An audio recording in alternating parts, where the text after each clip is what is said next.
فلا هادي له ونشهد أن لا إله إلا الله وحده ونشهد أن محمدا عبده ورسوله أما بعد فقد قال الله تعالى في كلامه المجيد أعوذ بالله من الشيطان الرجيم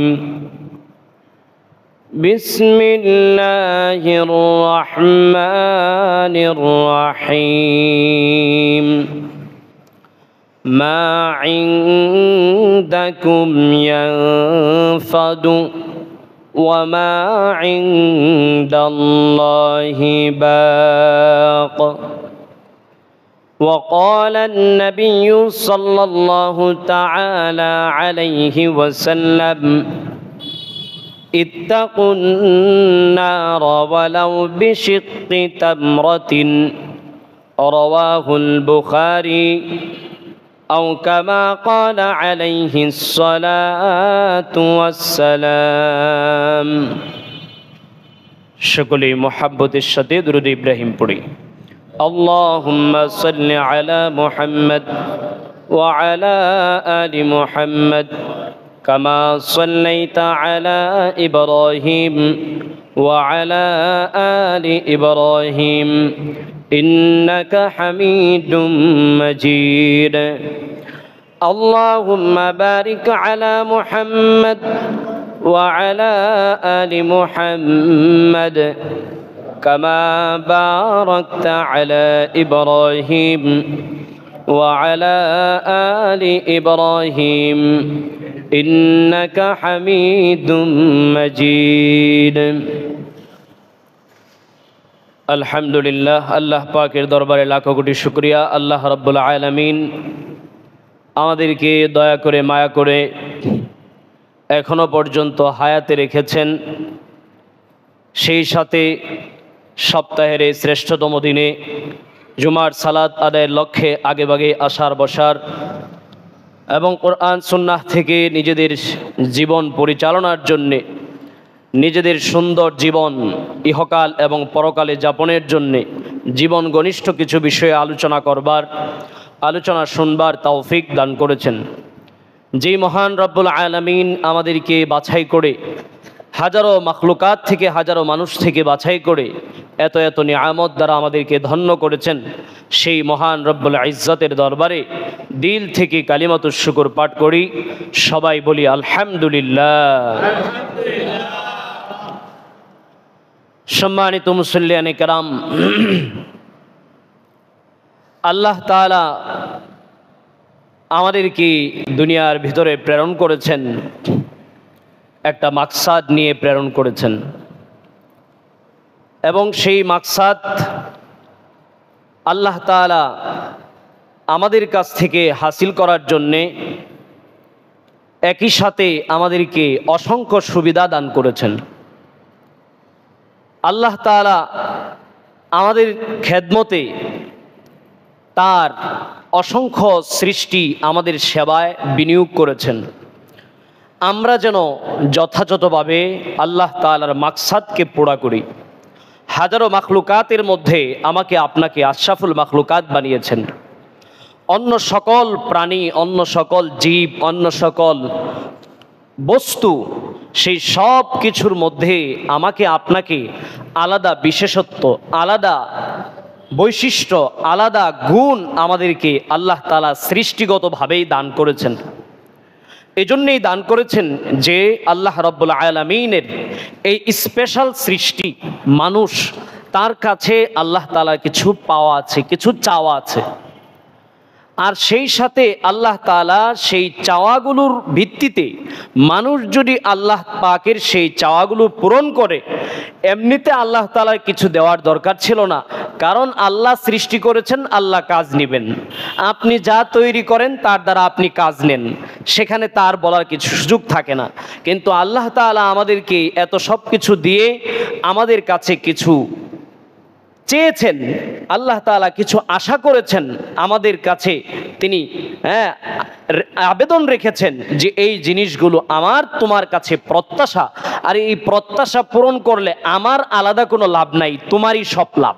সুবহানাল্লাহ।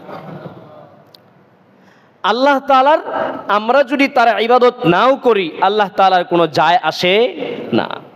আমরা কতটুকুই বা ইবাদত করতে পারি? আল্লাহ তাআলার অসংখ্য ফেরেশতার এক এক ফেরেশতাকে এক এক কাজে এমনভাবে নিয়োগ দেওয়া হয়েছে যে অসংখ্য এমন ফেরেশতা আছে যার পৃথিবীতে কিয়ামত পর্যন্ত দ্বিতীয়বার এই কাজ থেকে অন্য কাজের জন্য তাকে নেওয়া লাগবে না। যে রিজার্ভ ফোর্স আল্লাহর কমে গেছে তো ওই কাজ থেকে ডাইকা এনে এই কাজে লাগাই দিই না। আল্লাহ তাআলা যাকে একটা কাজ দিয়ে রাখছেন, দ্বিতীয়বার তাকে এই কাজ থেকে সরানোর প্রয়োজন নাই। এরকম অসংখ্য মাখলুকাত প্রতিনিয়ত ইবাদত করার জন্য প্রস্তুত আছে। আমরা কতটুকু ইবাদত করতে পারি? আমরা মানুষ, আমাদের চেয়ে পরিণতির দিক থেকে আল্লাহ তাআলা আমাদেরকে শ্রেষ্ঠত্ব দান করেছেন, কিন্তু ফেরেশতাদেরকে আল্লাহ তাআলা যেভাবে তৈরি করেছেন, সেই ফেরেশতা পুত পবিত্র পাক সাফ, এই ফেরেশতা এরকম নূরানি ফেরেশতা আল্লাহ তাআলার জন্য অসংখ্য সময় এমনভাবে উজাড় করে ইবাদত করতেছে যে তারা তাদের কাছে বুঝে আসে নাই আল্লাহ তাআলা যখন মানুষ সৃষ্টি করতে গেছে কেন মানুষকে সৃষ্টি করতে হবে। এমনকি তারা আল্লাহকে প্রশ্ন করা না, আল্লাহর কাছে নিজেদের বিস্ময়ের অবস্থা জানাইছেন। وَإِذْ قَالَ رَبُّكَ لِلْمَلَائِكَةِ إِنِّي جَاعِلٌ فِي الْأَرْضِ خَلِيفَةً, আল্লাহ যখন ফেরেশতাদের কাছে তার পরিকল্পনা উপস্থাপন করলেন যে আমি দুনিয়ার ভেতরে আমার পক্ষ থেকে আমি কিছু প্রতিনিধি খলিফা সৃষ্টি করব, যারা আমার কথা কাজের প্রতিনিধিত্ব করবে, আমার কথা কাজ আমার বিধানকে যারা বাস্তবায়ন করবে, এমন কিছু খলিফা আমি দুনিয়ার ভেতরে সৃষ্টি করব। ফেরেশতাদেরকে যখন এই পরিকল্পনা জানালেন, ফেরেশতারা বিস্ময়ে তারা অবাক হয়ে আল্লাহ তাআলাকে পাল্টা প্রশ্ন ছুড়ে দিল। আল্লাহ তাআলার কাছে জানতে চাইল, আল্লাহ তাআলার কাজের মধ্যে তাদের তো কোনো প্রশ্ন করার অধিকার নাই, কিন্তু আবেগ থেকে ভালোবাসা থেকে জানতে চেয়েছেন। ক্বালু আতাজালু ফিহা মান ইউফসিদু ফিহা ওয়া ইয়াসফিকুদ দিমা ওয়া নাহনু নুসাব্বিহু বিহামদিকা ওয়া নুকদ্দিসু লাক ক্বালা ইন্নী আ'লামু মা লা তা'লামুন। ফেরেশতারা বিস্ময়ে প্রশ্ন করল, হে আমাদের মালিক, আমাদের রব, আপনি এই পরিকল্পনা কেন করলেন জানি না, বাহ্যিকভাবে আমাদের বোধগম্য হচ্ছে না। কারণ ইতিপূর্বেও এক জাতিকে আপনি সৃষ্টি করে পৃথিবীতে পাঠাইছিলেন, জিন জাতিকে। তারা বিভিন্ন বিশৃঙ্খলা সৃষ্টি করেছে, রক্তপাত ঘটিয়েছে, ওয়াসফিকুদ্দিমা পরস্পরে মারামারি লড়াই রক্তাক্ত এগুলো করেছে। তো এরপরে আবার পৃথিবীতে মাখলুক সৃষ্টি করে কি ফাটানোর প্রয়োজন? এরা তো শুধু বিশৃঙ্খলায় সৃষ্টি করবে। তাছাড়া যদি আপনার প্রশংসার, আপনার গুণকীর্তন যা প্রয়োজন, আপনার ইবাদত যা প্রয়োজন, ওয়া নাহনু নুসাব্বিহু বিহামদিকা ওয়া নুকদ্দিসু লাক, আপনার প্রশংসা, আপনার পবিত্রতা প্রতিনিয়ত আমরা করেই চলেছি। আমাদের তো আপনার প্রশংসা, পবিত্রতা, তাসবিহ পাঠে আমরা কোনো বিরতি নিচ্ছি না।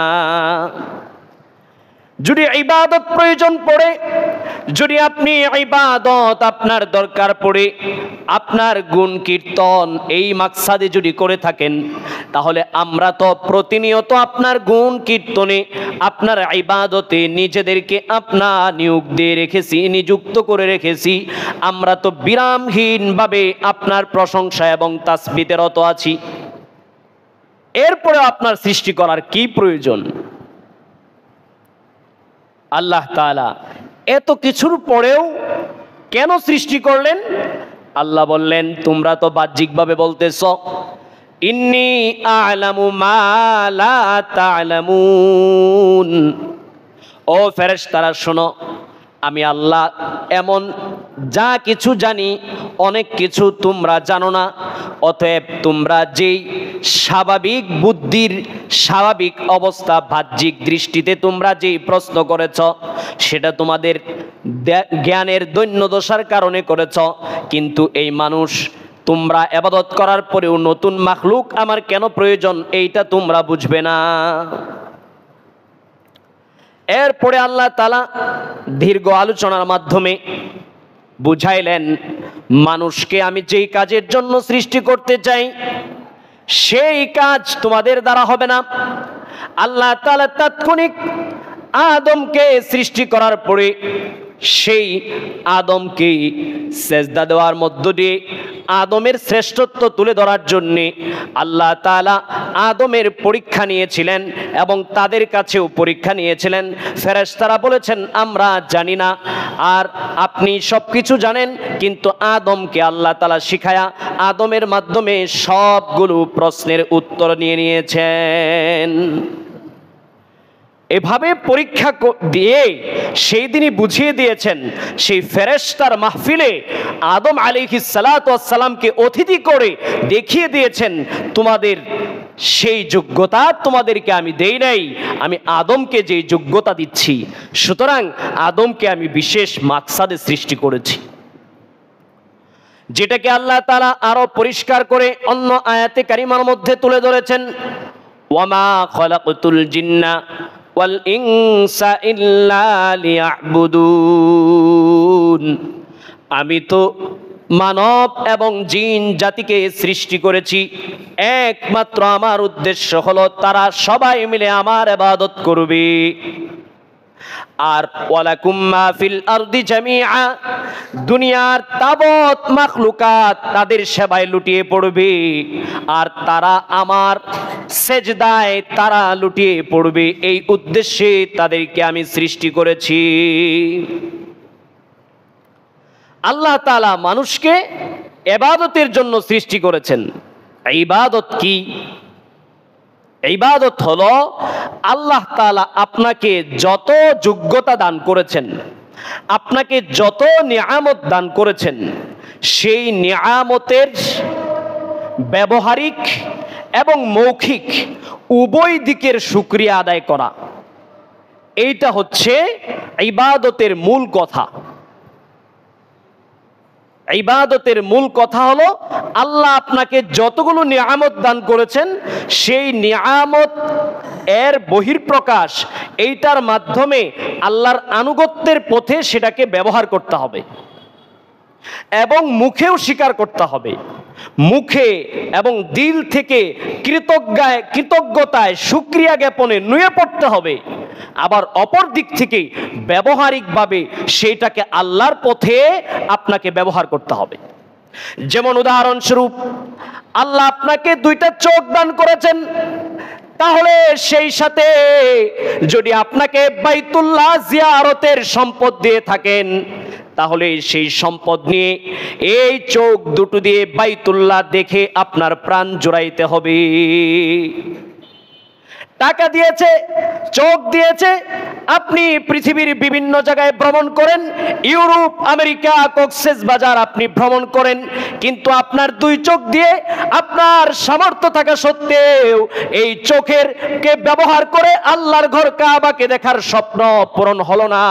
এই অবস্থায় আপনি কবরে গেলেন, মানে আল্লাহর দেওয়া এই সম্পদ, আল্লাহর দেওয়া এই দুই চোখের সাথে আপনি বেঈমানি করেছেন, অকৃতজ্ঞতা করেছেন, না শুকরিয়া করেছেন, এই চোখের যথাযথ হক আদায় হয় নাই।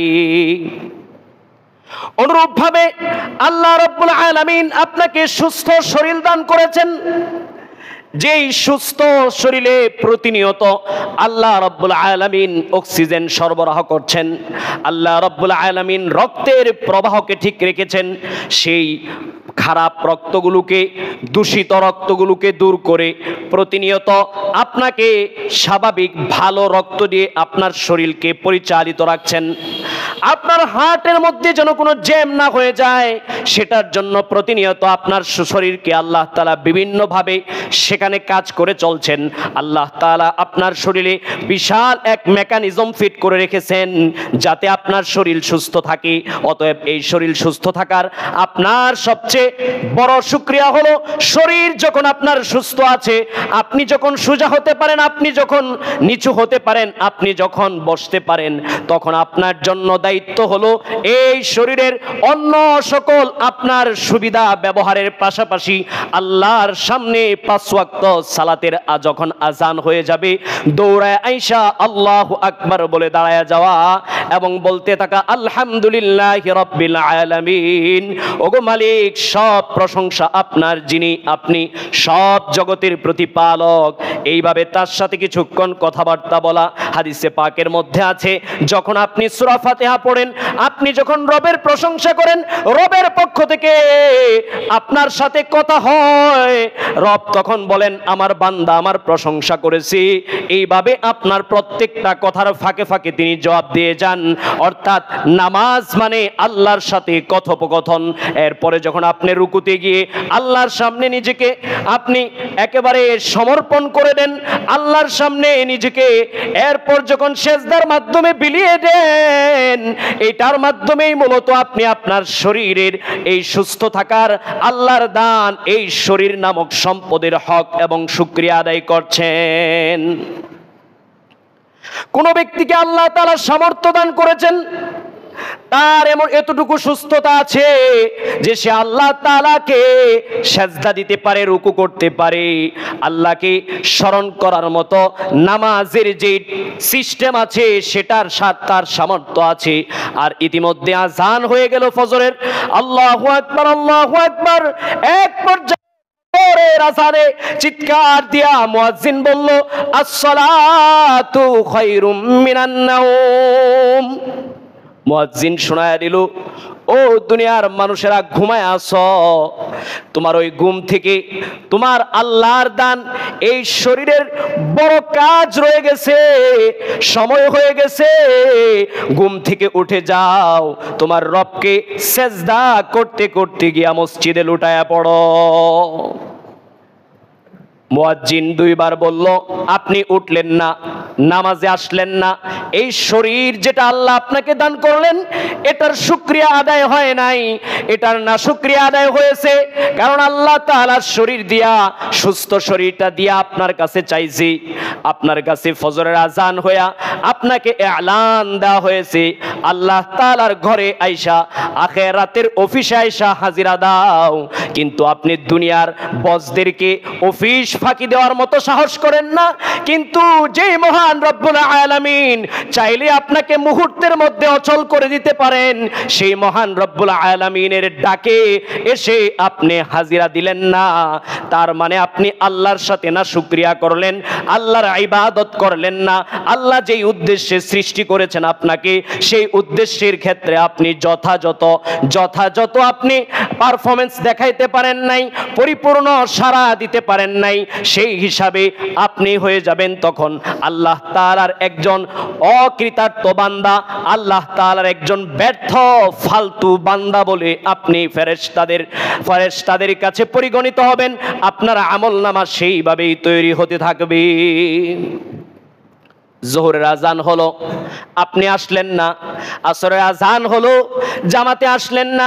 মাগরিবের আজান হলো, জামাতে আসলেন না।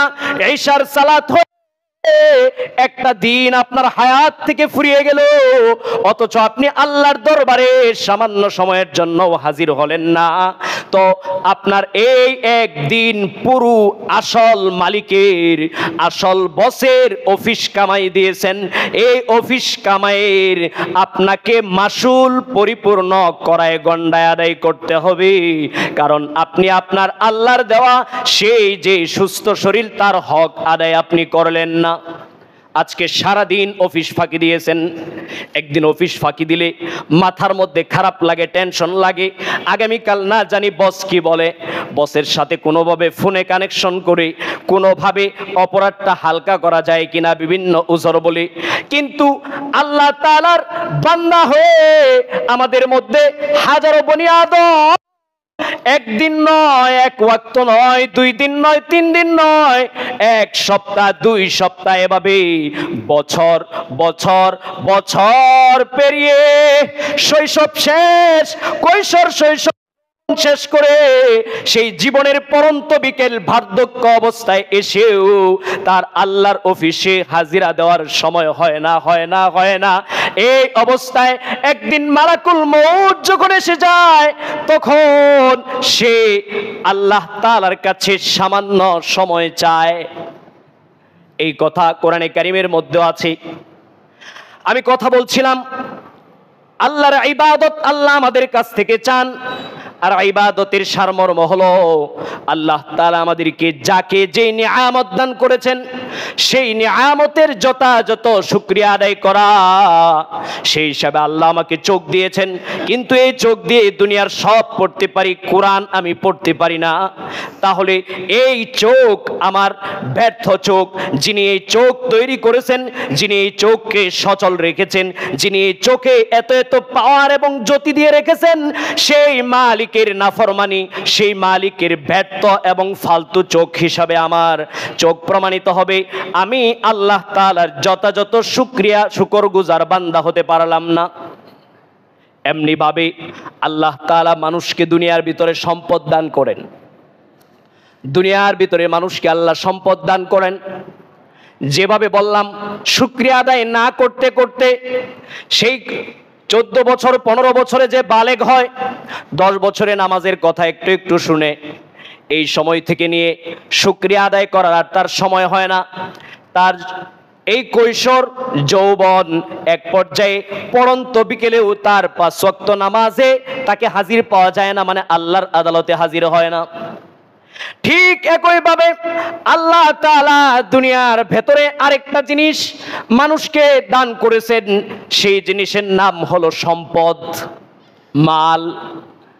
মানুষের অনেক সময় নিজের জীবনের চেয়েও মাল গুরুত্বপূর্ণ হয়ে যায়।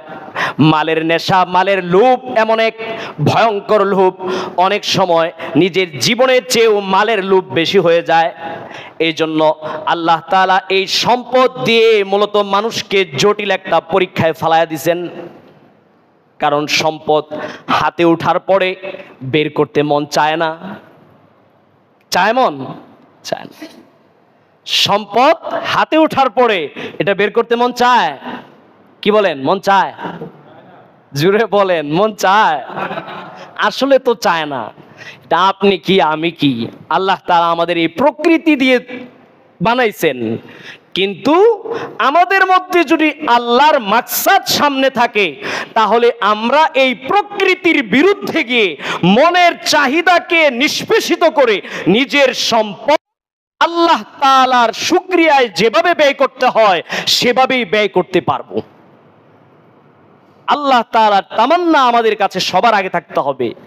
বসকে খুশি করা যেমন আমাদের সবচেয়ে, সেই কর্মজীবনের সবচেয়ে বড়, চাকরি জীবনের সবচেয়ে বড় যে চ্যালেঞ্জটা, সেটা হলো বসকে খুশি রাখো। জীবনে কোনো জায়গায় আটকাতে হবে না, এগিয়ে যাবে তরতর করে, সামনে উঠে যাবে, কোনো সমস্যা হবে না, সিঁড়ি ছাড়া উপরে উঠায়া দিবে বস। মানুষের জীবনের এটা মিশন হয়। ঠিক একইভাবে আমরা এই দুনিয়ার জীবনে যেমন বসকে খুশি রাখা আমাদের জীবনের লাইফের সবচেয়ে বড় চ্যালেঞ্জ হয়ে যায়, ঠিক একইভাবে আখিরাতের ব্যবসা যদি আমরা করতে চাই, আখিরাতের ব্যবসা, কিসের ব্যবসা ভাই? আখিরাতের ব্যবসা। তিজারাতাল লান তাবুর, আখিরাতের এই সুফল দীর্ঘস্থায়ী। আল্লাহ কোরআনে বলেন, তিজারাতাল লান তাবুর, এটা এমন ব্যবসা যেই ব্যবসার কোনোদিন শেষ হবে না, এর লাভ সুফল যেটা অনন্তকাল সময় পর্যন্ত আমরা ভোগ করতে পারবো। এই আখিরাতের ব্যবসার জন্য, আখিরাতের চাকরির জন্য আমাদের মালিক রব্বুল আলামিনকে আমাদের খুশি করে যেতে হবে। কেন খুশি করে যেতে হবে? কারণ আমি দুনিয়ায় চিরকাল থাকবো না, আমি দুনিয়ায় চিরকাল থাকবো না। এমনকি আমার কাছে যা আছে, আমার যেই সম্পদ, যেই লকার ভর্তি স্বর্ণের ডিব্বা, রূপার বিশাল আয়োজন, অলংকার, এগুলো আমার কাছে থাকবে না, থাকবে? আমরাও থাকবো না, আমাদের কাছে যেই জিনিসগুলো আছে এগুলো থাকবে না।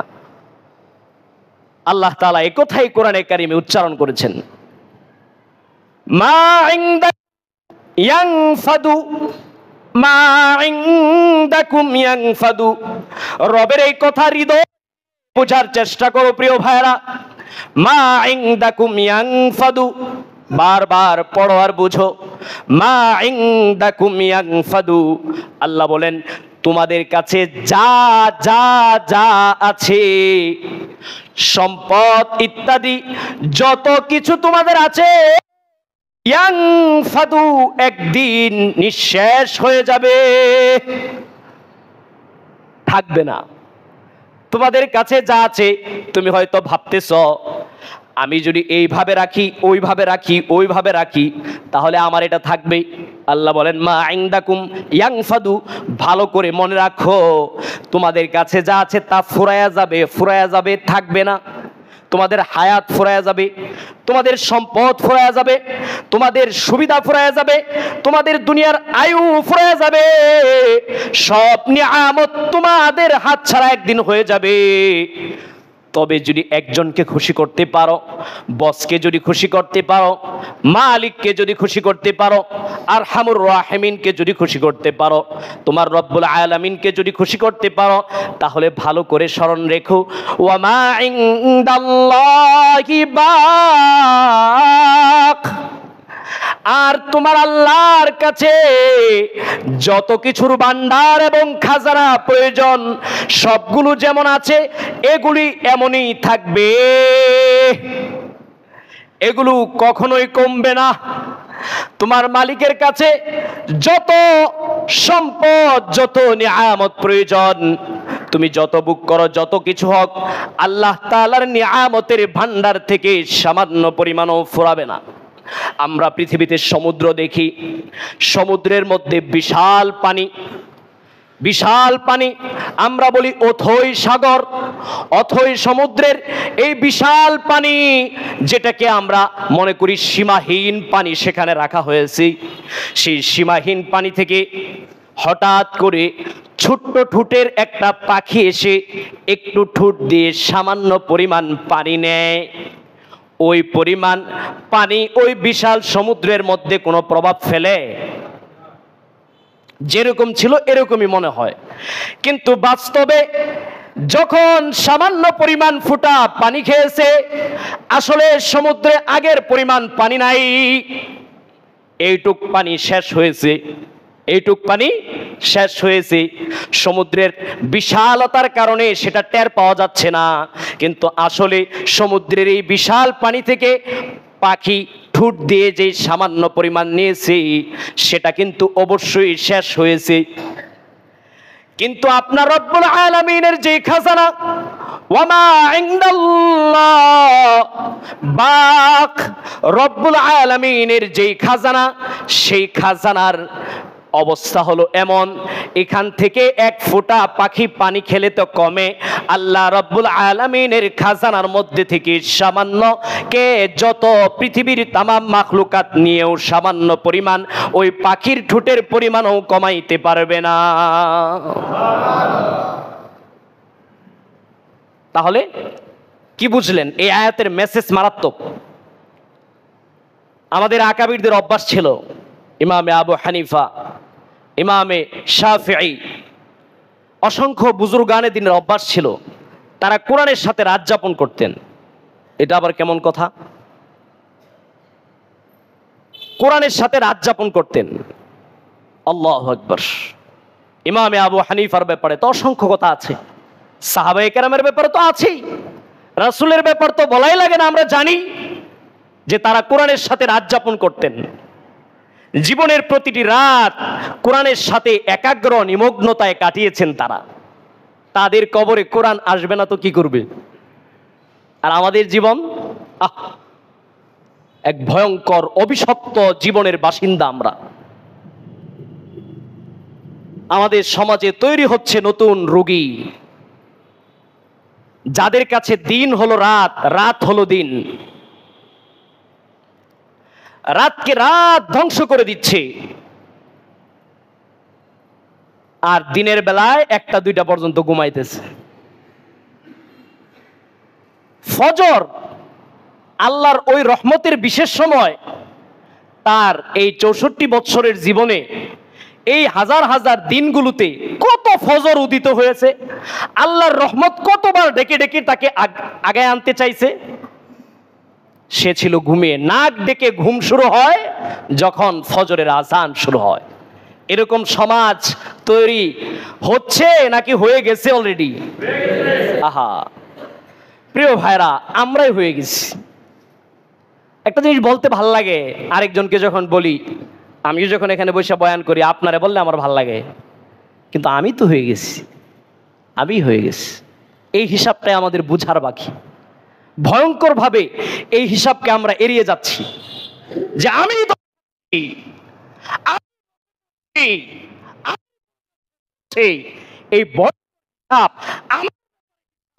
এই নেই না, অন্য সবার বেলায় বলি।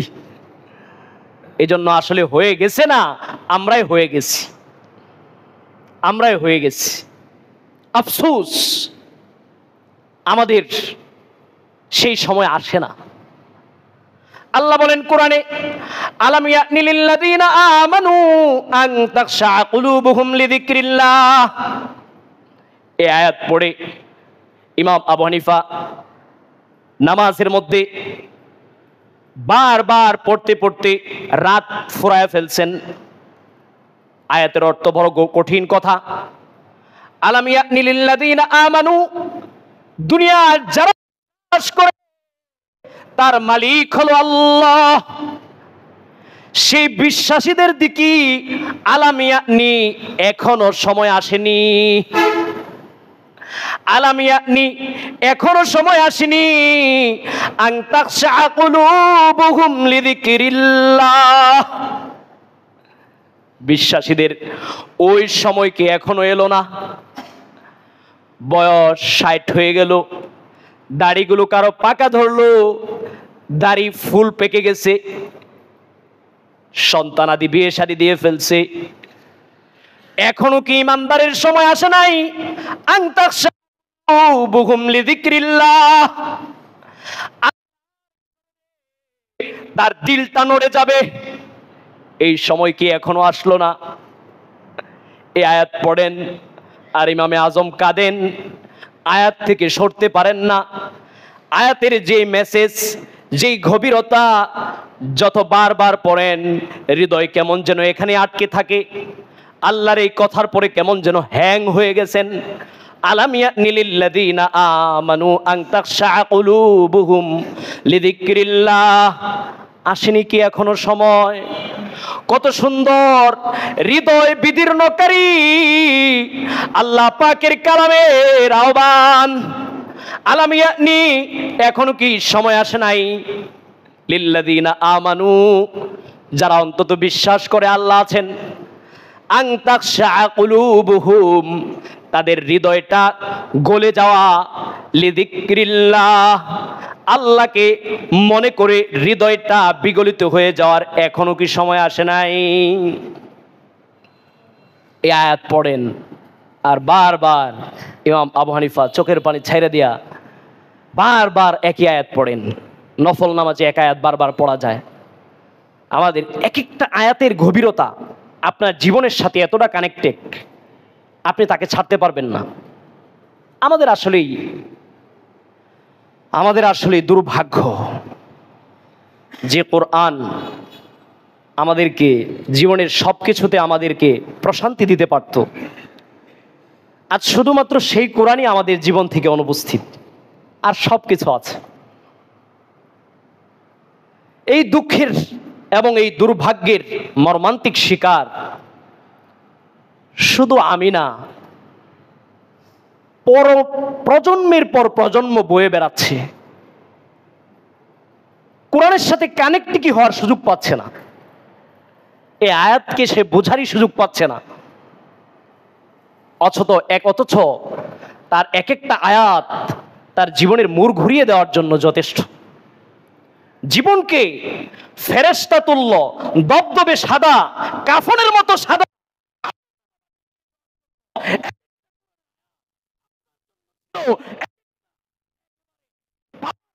একটা জন্য জন্য কিন্তু আপনার কিভাবে কোরআনের সাথে আমরা অ্যাডজাস্ট হই, সন্তান অ্যাডজাস্ট হই, আমরা বিচ্ছিন্নতা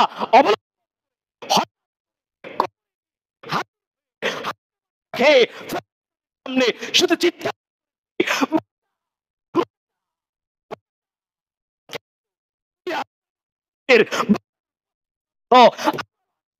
বাঁচার বুঝবো কি আমরা?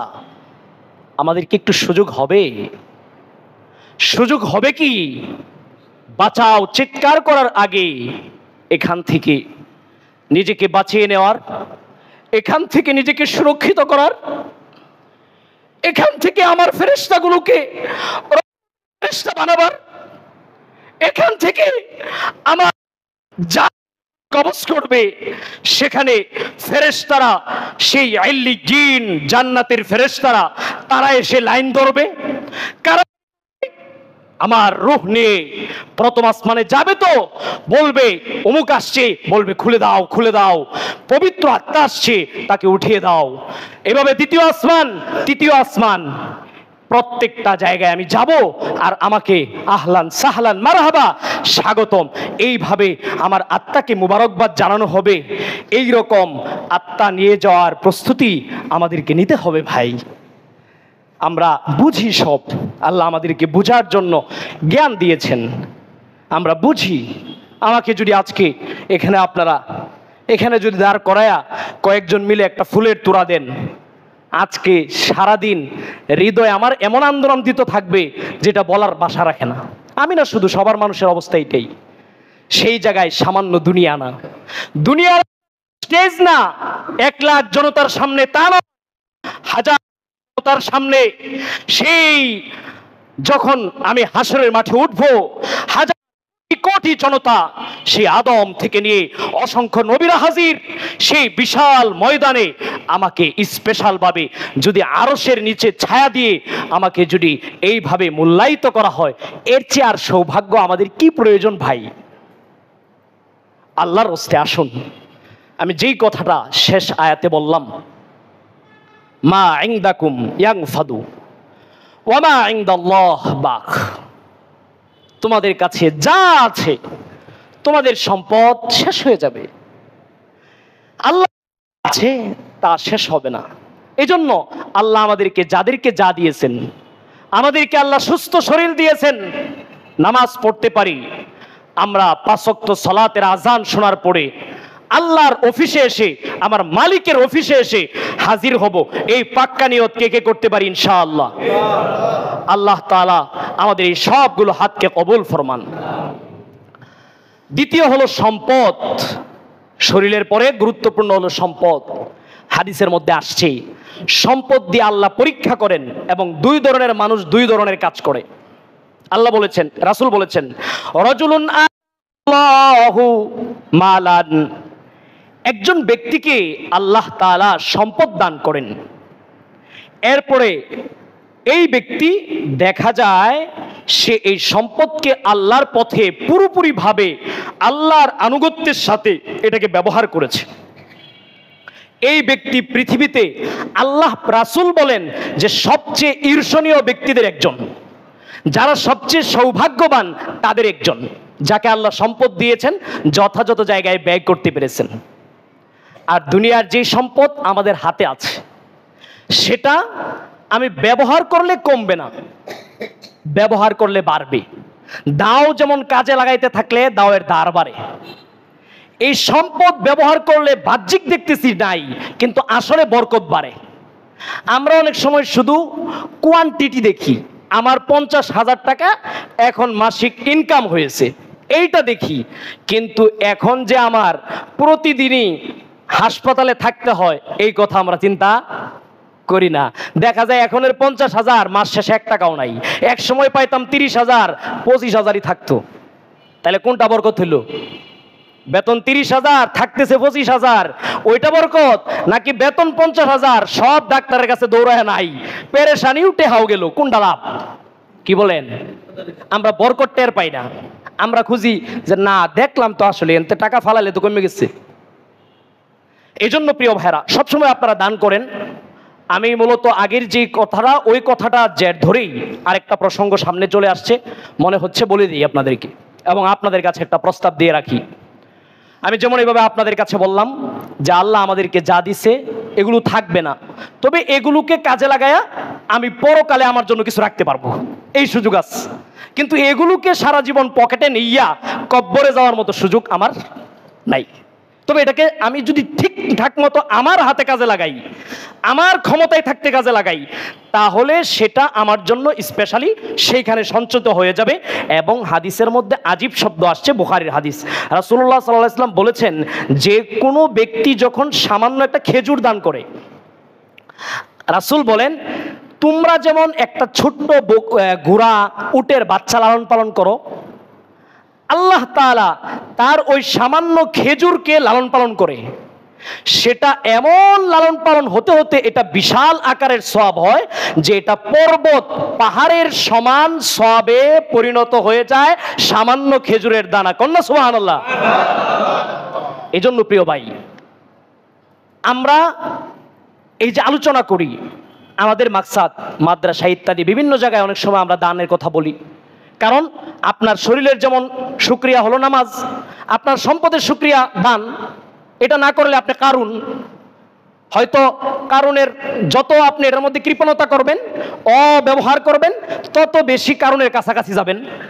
হয়তো কেউ কারণ হুবহু কারণ হয়ে গেছে, কেউ হয়তো কারণ রেপারি দিয়ে ফেলবে, কেউ হয়তো কারণের থেকে 1 ডিগ্রি নিচে আছে, কেউ হয়তো আরেকটু নিচে আছে, কিন্তু সবাই কারণের দিকে অগ্রসর হবে। কারণ কৃপণতার পথ শয়তানের পথ, কারণের পথ, এগুলা ভালো মানুষের আল্লাহর প্রিয় বান্দাদের পথ না। এজন্য আমরা বলি। আর আমাদের বড় একটা কথা হলো, রাসূলেরও এটা সবচেয়ে বড় মিশন ছিল যে বান্দার যে সম্পদ আছে এই সম্পদগুলোকে বের করতে হবে। বের করতে হবে কোথায়? যথাযথ খাতে। রাসূল দেখা গেছে, খালি আমরা তো মসজিদ মাদ্রাসার দান নেই, রাসূল দেখা গেছে বহু সাহাবী এমন আছে অর্থ করি কিচ্ছু নাই, তার বিয়ে শাদী মোহর ইত্যাদি যা দরকার সব আরেক সাহাবীতে লইয়া দিয়ে দিছে। তো লস হয়েছে কেউ? 2 জনই লাভবান হয়েছে। 2 জনই কি হয়েছে? লাভবান হয়েছে। এই জন্য আপনারা অনেক সময় মনে করেন যে হুজুর কালেকশনের বয়ান আর ভালো লাগে না, বা দান সৎকা হুজুর এইটা ছাড়া আর কোনো কথা নাই। না ভাই, আপনাকে তো আল্লাহ যে অ্যাসেট দিছেন, অ্যাসেটের পাই টু পাই ব্যবহারের মাধ্যমেই আপনার পরকালে জান্নাতের অ্যাসেট গড়ে উঠবে। সুতরাং সেই অ্যাসেট গড়ে তুলতে হলে এইখানে আপনার অ্যাসেটকে কাজে লাগানোর পথ তো আমাকে বলতে হবে, নাইলে আজকে না বললেও আপনি পরকালে গিয়ে বলবেন হুজুর কিন্তু একদিনও বলতো না, আমরা তো বাহাবা দিতাম, কিন্তু দান সৎকার কথা হুজুর একদিনও বলতো না, আমরা কি আর জানতাম আখিরাতের এই নিগুড় রহস্য? দুষ্ট হুজুরের, আমাদের না। এই জন্য এটা রাসূলেরও মিশন ছিল, আমাদের হুজুরদেরও। হুজুরদের ব্যাপারে একটা দুর্নাম অনেকে করতে চায়, সুশীল বিভিন্ন শয়তানরা, এরা সেকুলাররা, এরা বলতে চায় হুজুররা টাকা কালেকশন করে, এই করে সেই করে, এরকম একটা কথা বলতে চায়, অথচ তারা করে না এমন কিন্তু না। কথা বুঝে আসছে? আচ্ছা, যাই হোক, আপনাদের যেই কথাটা বললাম, এজন্য আমাদের দান করার মানসিকতা এবং দানের বয়ান শুনলে খুশি হব। দানের বয়ান শুনলে কি হবো বলেন? আরো জোরে বলেন, কি হবো? কেন? কারণ হলো হুজুর বয়ান করলে এক পর্যায়ে আমার দিলটা তৈরি হয়ে যেতে পারে, আর ওই তৈরিতে ও আমি আখিরাতের জন্য চিরস্থায়ীভাবে রেখে দেওয়ার সুযোগ পেলাম। যদি হুজুর এই বয়ান না করেন তাইলে আমার ওই আগ্রহটা তৈরি হইল না, আমার ওই টাকা তো একদিন শেষ হয়ে গেল, কারণ আল্লাহ বলছে তোমাদের কাছে যা আছে তা কি হবে, শেষ হবে, থাকবে না। তাহলে দানের বয়ান করলে কি হবেন বলেন? আরো কি করবেন যে হুজুর আজকে দানের বয়ান করছেন, একটু বাড়ায়া করেন। কি বলবেন বলেন, জোরে বলেন। এটা মনের বিরুদ্ধে জিহাদ, বলেন কি বলবেন? বাড়ায়া করেন। পারবেন এটা বলতে? হ্যাঁ, এটা বললে আপনি শয়তানের সাথে একটা লাগছেন, একটা ঘুষি তার পাছাত দিছেন, এখন আপনি আল্লাহর কাছে গেছেন। কথা বুঝে আসছে? হ্যাঁ, তাহলে আমরা দানের কথাটা বললাম, কারণ সম্পদের যথাযথ ব্যবহার, আপনি যতটুক করে যাবেন ততটুকু আপনার থাকবে, আর বাকি তো আপনি গেলেও আপনার কাছে থাকলে একদিন না একদিন শেষ হবেই, আখেরাতের জন্য আপনাকে রেখে যেতে হবে। এই জন্য বিভিন্ন সময় সুযোগ আসে, এই সুযোগগুলো আপনাদেরকে আমরা বলি। আজকে এমন একটা সুযোগ বলে আমি আমার কথা শেষ করছি।